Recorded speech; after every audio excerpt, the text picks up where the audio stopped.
तो आज आम देखिए आम आज लस्सी बिजनेस करी केतना इनकम कर पार्छ। तो लस्सी बिजनेस करने आमको किसी किसी इनग्रेडिएंट दरकार से इनग्रेडिएंट आम धरिकी पलि आसलु दही गोटे भल माटी हांडी गोटे आउ चीनी बाकी सब इनग्रेडिएंट आसी जाइए थर्मोप्लास ग्लास गोटे आसार अच्छी।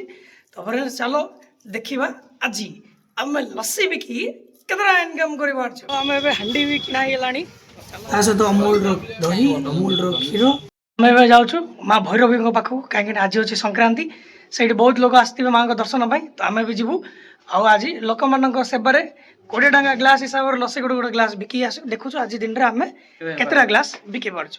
तो फ्रेंड्स चलतु स्टार्ट करिया आमर आज यही लस्सी बिका कार्यक्रम। प्रथम प्रथम 2टी ग्लास 2 जन भाई आसिक नहीं गले आमर जो 2टी ग्लास फास्ट आसु आसु सेल है आमको आउ कॉन्फिडेंस मिलला गोटे गोटे गोटे गोटे ग्लास हुई पाखापाखि 30 मिनट भितर आमर फ्रेंड्स लस्सी हांडी खाली होगा। तो आम बहुत खुशी हलु माँ को बहुत धन्यवाद जनइलु आउ घर को पलि आसलु। तो फ्रेंड्स रेडी